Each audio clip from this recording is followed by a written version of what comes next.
Good evening everybody. Today I will discuss about the digestive system. So digestive system, what is digestive system? Digestive system is the system that is made up of different digestive glands and digestive tract or gastrointestinal tract. Then what is the function of digestive system? Actually the function of digestive system is very vital and important.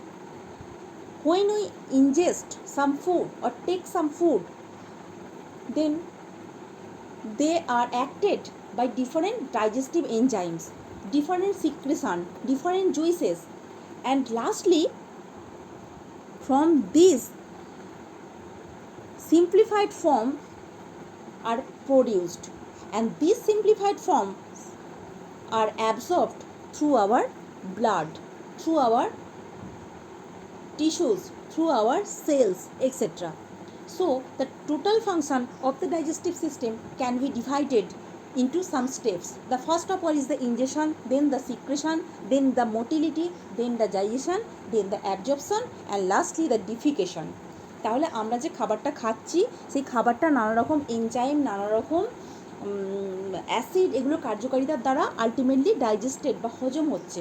হওয়ার পরে যে simplified ফর্মটা, যে খাদ্য রসটা তৈরি হচ্ছে, সেই খাদ্য রসটা কিন্তু ব্লাডের মাধ্যমে আমাদের টিস্যু বা সেলসের মধ্যে পৌঁছচ্ছে, তারা সেইটা থেকে নিউট্রিশন পাচ্ছে এবং আলটিমেটলি যেটা ফিকাল ম্যাটার হিসাবে আমাদের অবশিষ্টাংশটা বেরিয়ে যাচ্ছে। এই তো প্রসেসটা। তাহলে এবার ডাইজেস্টিভ সিস্টেমের এটা যে ওভারঅল ফিগার, এই ফিগারটাকে আমি দেখতে পাচ্ছি যে একটা ডাইজেস্টিভ ট্র্যাকটা কিন্তু লম্বা হয়ে নেমেছে। এই ডাইজেস্টিভ যে ট্র্যাকটা হয় সেটা মোটামুটিভাবে in case of adult human it may be 5 to 7 meter. In case of adult human এটা 5 থেকে 7 মিটার পর্যন্ত হতে পারে এবং it starts from the mouth at it ends at the anus. Okay, actually আমরা যদি এই ডাইজেস্টিভ সিস্টেম, এটা তো একটা জাস্ট নালির মতো, এটাকে যদি আমি একটা টিএস করি, টিএস করলে দেয়ার আর 4 লেয়ার্স। ইনসাইড থেকে বাইরে আউটসাইড পর্যন্ত আমি যদি এরকম একটা লেয়ারের যে কোনো প্রান্তে, আমি এখানে ইসোফেগাসে করতে পারি, এখানে ইন্টেস্টাইনে করতে পারি, যে কোনো মানে ট্র্যাক্টের যে কোনো প্রান্তে যদি আমি একটা টিএস করি, তাহলে দেখতে পাবো সেখানে 4টে layer from the inside to the outside. These layers are actually from the inside to the outside. First of all is the mucosa, located innermost of the digestive tract, then the submucosa, then the muscularis propria, and then the serosa. Clear? From the inside to the outside, the digestive tract is made up of mucosa, submucosa, muscularis propria, and serosa. Clear? তো এরপরে চলে আসছি যেটা, সেটা হচ্ছে first part, একদম digestive সিস্টেমের first পার্টে চলে আসছি, যেটা হচ্ছে মাউথ। মাউথ আমরা যেটাকে বলছি মুখছিদ্র, যেটা একদম কোথায় থাকে, জাস্ট বিলো দ্য নোজ, নোজের ঠিক তলায় থাকে mouth, and it is guarded by 2 lips, the upper lip and the lower lip, তাই তো, দুটো লিপ থাকে। And then mouth leads to the buccal cavity, মুখের পরেই কী থাকে, মুখগহ্বর থাকে, তাই তো। মুখগহ্বরের মধ্যে কী কী থাকে আমাদের, আমাদের দুটো জ থাকে, আপার জ that is the maxilla and the lower jaw that is the mandible, and both the jaws carry many teeth. Actually the number of teeth in case of adult human that is the 32, মানুষের দুটো জয়েতেই দাঁত থাকে এবং adult হিউম্যানদের ক্ষেত্রে তার সংখ্যাটা কত হবে, 32। Actually there are 4 types of teeth in human. 4 ধরনের টিথ থাকে, কী কী, I, C, PM, M. I means incisor, C means canine, PM means premolar, and M means molar. There are 4 types of teeth. And what is the dental formula? The dental formula is 2 1 2 3. 21 23 আমরা বলে থাকি। 2 1 2 3 আমরা 2 1 2 3 কে যদি মানে যোগ করি, 2 plus 1 that is the 2 plus 1 3, 3 plus 2 that is 3 plus 2 5, 5 plus 3 equal to 8, তাই তো। তো এই 8টা কতটা, এই 8টা তো আমাদের সংখ্যা বললাম 32, কিন্তু আমি এখানে 21 23 বলে কত বললাম, 8টা মানে কি, এক একটা জয়ের হাফ পোর্শনে 8টা থাকে, তাহলে এক একটা জয়ের দুটো ফুল পোর্শন, মানে উপরের জয় এদিকে 8 এদিকে 8, মানে টোটাল 16।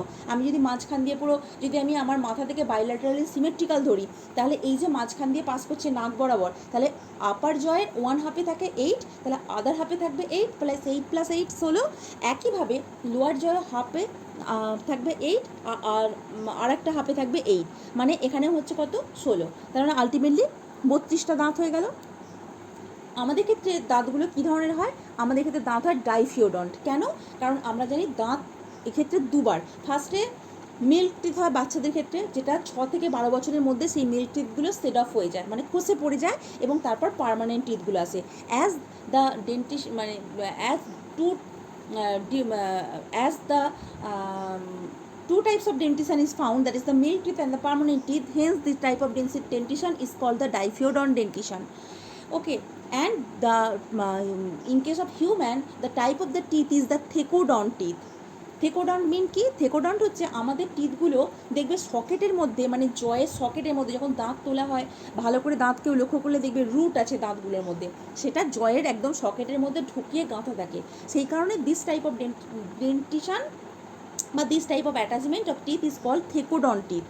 এবং প্রত্যেকটা টিথের কতগুলো করে পার্ট থাকে? একটা ক্রাউন পার্ট থাকে, টিথের একদম উপর দিকে থাকে ক্রাউন পার্ট, দেন থাকে টিথের একটা নেক পার্ট থাকে, নেকের পর থাকে তলায় রুট পার্ট, তাই তো? একটা ডগের চূড়া থাকে দাঁতে, তারপর একটা নেক থাকে, তারপরে থাকে যেটা গাঁথা থাকে সেটা হচ্ছে রুট পার্ট থাকে। টিথের মধ্যে সবথেকে hardest part of our body is called enamel. টিথের মধ্যে যে এনামেল, উপরের যে কভারিংটা থাকে ক্রাউনে, সেটা হচ্ছে এনামেল বলা হয়, ঠিক আছে? আর টিথের মধ্যে কী কী কম্পোনেন্ট থাকে? Why it is so hard? Because calcium carbonate and calcium phosphate is present in the structure of teeth. So the calcium carbonate and phosphate is responsible for the structure of hardness of teeth. Okay, এরপর থাকে আমাদের mouth ক্যাভিটির মধ্যে আরেকটা structure, that is the tongue. টাংটা কি? Tongue হচ্ছে actually আমাদের ওরাল ক্যাভিটির মধ্যে মানে ফ্লোর থেকে ভেতর দিকে একটু ফ্লোর থেকে থাকে, এবং যেটা আমাদের খাবারটাকে আমরা যে মানে চিউইং করি, যে চেবাই এবং যে গিলি, তার জন্য কিন্তু আমাদের এটা রেসপন্সিবল।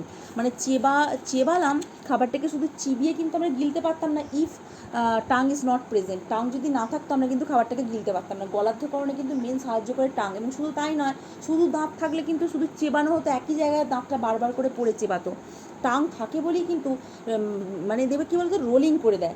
কোনো জায়গায় ধরো কোনো কিছুকে পেশাই করা হচ্ছে, ধরো মানে গুঁড়ি কোটা হচ্ছে ঢেকিতে, দেখবে একজন থাকে যে গুঁড়িটার চালগুলোকে বারবার উপর নিচ করে ঘেঁটে দেয়। তো এখানে জিভটা সেই কাজ করে, টাংটা সেই কাজটাই করে। শুধুমাত্র টিথ কিন্তু চিউইং করতে পারে, টিথ কিন্তু ওগুলোকে মুভমেন্ট করাতে পারে না, টাং কী করে ওগুলোকে মুভমেন্ট করিয়ে দেয়। ওকে, আচ্ছা, তাহলে এটা হয়ে গেল মাউথ। দেন হলো বাক্কাল ক্যাভিটি। বাক্কাল ক্যাভিটির পরের পার্ট কী আসছে? বাক্কাল ক্যাভিটির পরের পার্ট আসছে আমাদের ফ্যারিংস। ফ্যারিংসটা হচ্ছে কি? দ্যাট ইজ কল্ড গলবিল। The next portion of the buccal cavity leads to গলবিল অর ফ্যারিংস। ফ্যারিংস রিজিয়নটা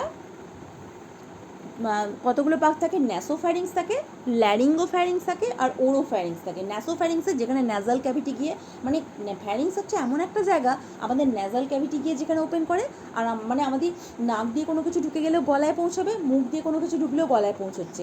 ফ্যারিংস অ্যাকচুয়ালি মানে একটা মিলনস্থল, মানে আমি যে শ্বাসবায়ু যে নিচ্ছি সেটা আমাদের গলায় গিয়ে পৌঁছয়, আবার দেখবে মানে আবার খাবার খাচ্ছি সেটাও কিন্তু গলায় যাচ্ছে। So pharynx is the midpoint of the both the nasal cavity and the buccal cavity. Clear? The next portion of the pharynx is the esophagus. Esophagus is the tubular part of our digestive tract. এটা মোটামুটি 25 centimeter long হয়। This is called the oesophagus. This portion is called the oesophagus part. And oesophagus পার্টটা যে থাকছে, সেই oesophagus পার্টের ওপর দিকটাকে আমি আপার ইসোফেজিয়াল পার্ট বলতে পারি, তলার দিকটাকে বলতে পারি lower oesophageal part.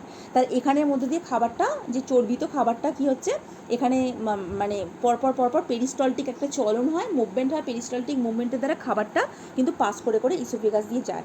The next portion of the oesophagus is somehow dilated. দেখো এই যে সামহাউ ডাইলেটেড, মানে আমের মতো দেখতে বা বাংলার পাঁচের মতো দেখতে, this part is called the stomach. This is the stomach part, that is the পাকস্থলী। স্টমাকের মধ্যে কতগুলো রিজিয়ন থাকে? স্টমাকের মধ্যে 4টে রিজিয়ন থাকে, কার্ডিয়া, ফান্ডাস, কর্পাস, অ্যান্ট্রাম, পাইলোরাস। অ্যাকচুয়ালি 5টা রিজিয়ন। কার্ডিয়াক কোনটা? কার্ডিয়া হচ্ছে স্টমাকের এই যে গোড়ার এইখানটা, এটা হচ্ছে কার্ডিয়া। দেন ফান্ডাস হচ্ছে এই জায়গাটা যেখানটা বাঁকটা আসছে। দেন বডি হচ্ছে এইখানটা, বডি পার্ট। অ্যান্ট্রাম হচ্ছে তারপরটা, আর তারপর শেষকাল এখানটা হচ্ছে পাইলোরাস। মানে আমরা তাহলে বলতে পারি যে one end of the stomach is মানে the end of the stomach which is attach to the oesophagus is called the cardiac part. এই জায়গাটাকে আমরা কার্ডিয়াক পার্ট বলছি। আর যেখানটা মানে স্টমাকের পরের পার্ট তো ইন্টেস্টাইন, তো যেখানটা ইন্টেস্টাইনের সঙ্গে মিট করে that part is called the pylorus part. Clear? তো স্টমাকের 5টা পার্ট, যেটা এখানটায় কার্ডিয়াক বলা হয় তার কারণ হচ্ছে এই জায়গাতে মানে এই রিজিয়ানে এর ওপরে কিন্তু হার্টের লোকেশান থাকে। তো that is this portion of the stomach is nearest to the heart, hence it is call the cardiac part. Okay, আচ্ছা নেক্সট দ্য স্টমাকটা কেন ইম্পর্টেন্ট? স্টমাকের মধ্যে থেকে আমরা জানি কি স্টমাক বা পাকস্থলী যেটা হয়, পাকস্থলীর মধ্যে থেকে কী বেরোয়, পাকস্থলীর মধ্যে নানা রকমের গ্যাস্ট্রিক গ্ল্যান্ডস থাকে এবং তার মধ্যে থেকে গ্যাস্ট্রিক জুইস বেরোয়। সেই গ্যাস্ট্রিক জুইস যখন খাবারের সাথে মেশে খাবারের মিডিয়াটাকে কী করে দেয়, অ্যাসিডিক করে দেয়, কারণ এর থেকে HCl বেরোয় আর কি ওই পাচক গ্রন্থিগুলো থেকে। তো খাবারের মিডিয়াটাকে অ্যাসিডিক করে দেয়। দেখবে আমরা কিছু খাবার কিছুক্ষণের মধ্যেই যখন খাবারটা যদি কোনো কারণে অতিরিক্ত খাওয়া হয়ে গেলে দেখবে গলা দিয়ে মানে উঠে আসে, বদহজম যখন হয়ে যায় তখন দেখবে টক টক হয়ে গেছে, তার মানে কি অলরেডি সেটা স্টমাকে রিচ করেছে এবং সেখানে গিয়ে that is mixed with the HCl already, hence the taste of the food bolus become acidic. Okay, আচ্ছা next portion of this is the স্টমাকের পরের পোর্শন হচ্ছে ইন্টেস্টাইন।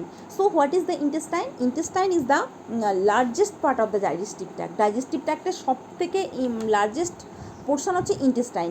ইন্টেস্টাইন পোর্শনটা কটা পার্ট থাকে? মোটামুটি এটাই 1.5 মিটার লং হয়ে যেতে পারে, 1.5 মিটার লং, অনেকটা লম্বা এটা। তো 3 পার্টস দেখো এখানে লেখা আছে duodenum, jejunum, Ilium. The next to the stomach is the duodenum and the next to the duodenum the part is the jejunum, and the next the jejunum, that is the ileum. Okay, so 3 parts of the stomach is present, and some sphincter is also present in the stomach to control the movement of the food bolus. Okay, acha the next portion of the small intestine is the large intestine. So what is the large intestine? The large intestine is indicated by this green color. This is the large intestine, and this is divided into 3 parts, that is the cecum, colon, and rectum. What is the cecum part? This is the cecum part. What is the cecum part? This is the cecum part. Okay, and colon part, what is the colon part? This is the colon part. This is the colon part. This is also the colon part. মানে colon পার্টটা কিন্তু অনেকটা বড়, এখান থেকে colon শুরু হচ্ছে, মানে এখানটা সিকাম, সিকামের সঙ্গে কী লেগে থাকে? এটা হচ্ছে ভার্মিফর্ম অ্যাপেন্ডিক্স, যেটা আমাদের একটা কী অর্গান, আমাদের একটা লুপ্তপ্রায় অর্গান, তাই তো, ডিজেনারেটিভ একটা অর্গান। এখানের পর থেকে এতটা যে উঠে যাচ্ছে এটা পুরোটা হচ্ছে কিন্তু কোলন পার্ট। তারপরে হচ্ছে rectum part. What is the rectum? This is the rectum part, and the rectum is opens, the rectum opens through the outside by means of the anus. This is the anus, this is the pyle. Okay, so this is the overall about the total digestive tract. এবার digestive tract সম্পর্কে আমি পুরোটা বললাম। এবার যে next portion সেটা হচ্ছে digestive glands, কারণ digestive system is composed of both the tract and the glands.